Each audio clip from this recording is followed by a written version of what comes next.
Hi, Rob. Hi, Lucia. Tarquin and I were just having a really interesting conversation. Tarquin. Oh, amazing. What about?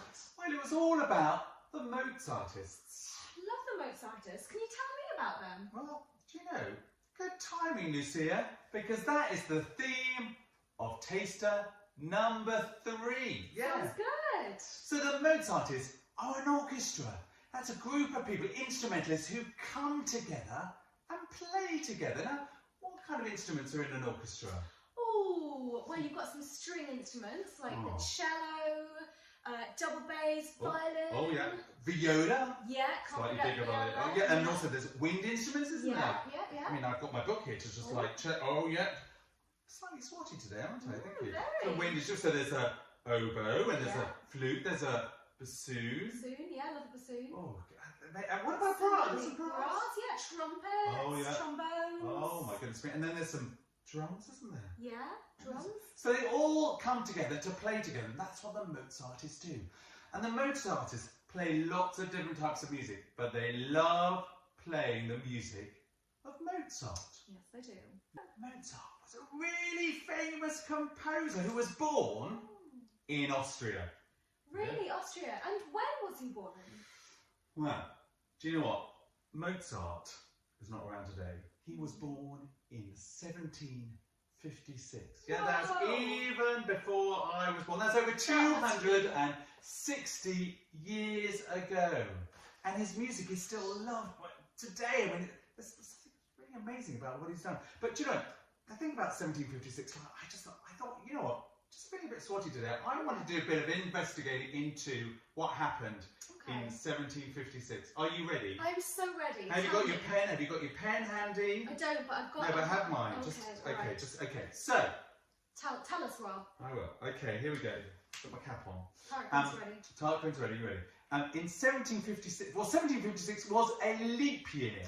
No way! Great fact, Rob. I know. Thank you very much. Fact number 1. Now, so I calculated actually. So Mozart actually isn't 260 years old. He's actually more like 66 years old. Okay. Now, the other interesting fact, historical fact, the 7 Years' War, big war between France and Britain, started that year. I know you love that, don't you? Yeah, it's a big, great fact, Rob. George II. I know you are at the edge of your seat. George II was king during that time. Now, George II was the last king who was born abroad. Thank you. I am full of information today. Yeah. Now, another fact, next fact. Okay, fact so number 4.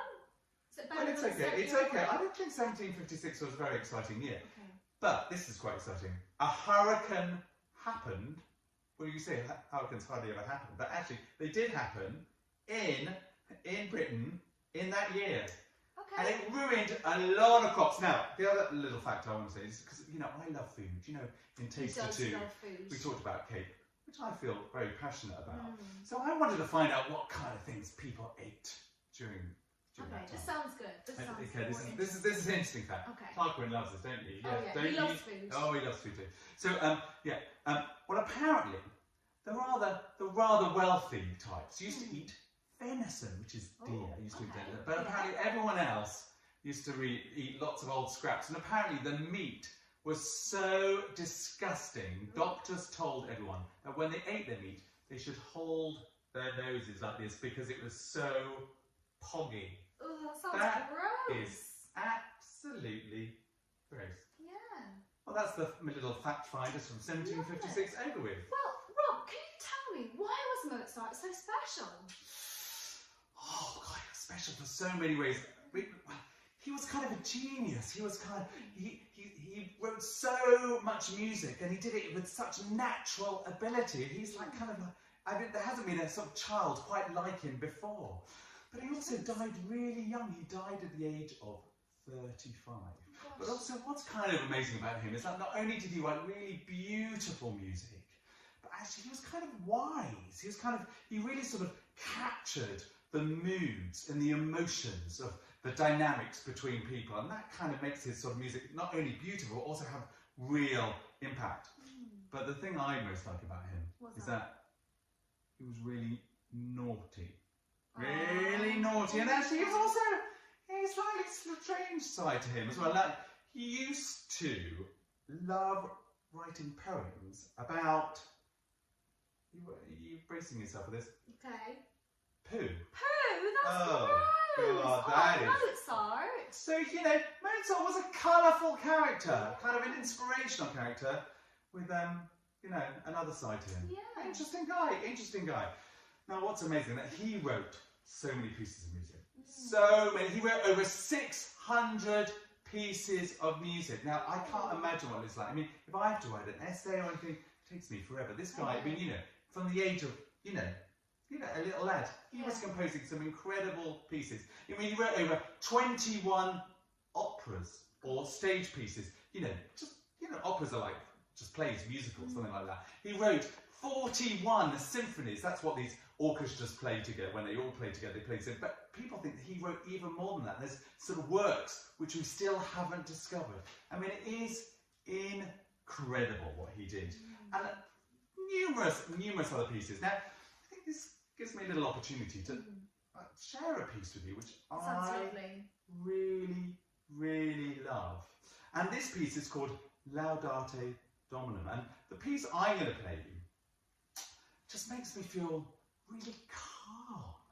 You know, particularly after this last year where there's been so much happening, I've really sort of listened to this piece because it's really sort of settled me and calmed me down. It sort of takes me to a different place so I don't have to worry so much. So I tell you, I think we should listen to this piece of music. It's about a minute long, the little clip I want you to play, and I want us to be really comfortable whilst we're listening to it. So, Comfortable, Tarquin? Tarquin's definitely comfortable, and I'm going to sit so I'm perched nicely on my seat here, and with my feet sort of pressing into the ground. I'm going to play this music now, and whilst we're listening to this music, I think I may shut my eyes, but if you don't feel comfortable with that, just put your eye line down, so face it down, so you're not distracted by anything else in the room.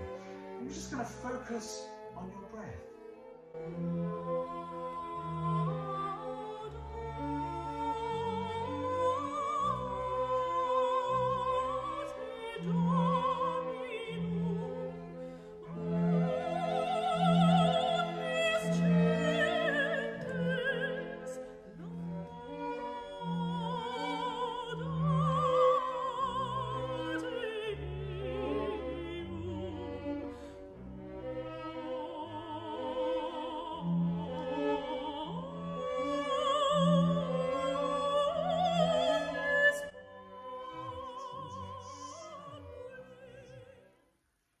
Lucia, do you have a piece you really love? I do, yeah. Oh, Yeah. tell us about it. My favourite piece of Mozart is Symphony No. 1. And shall I tell you why it's my favourite? I want to know. It's because he wrote it when he was only 8 years old. Isn't that amazing? 8 years old, and he wrote this piece of music. And I've got a little video that I want to share with you of an orchestra playing this music. And what I love about it is that you can see all the players and they are communicating with each other and they're all playing different instruments, but they're all creating one beautiful piece of music together.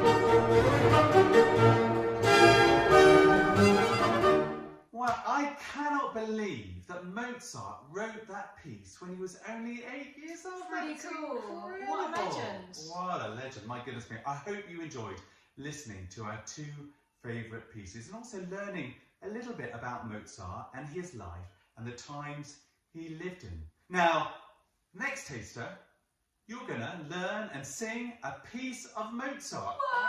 I cannot wait. Amazing! See you next soon. time. Bye.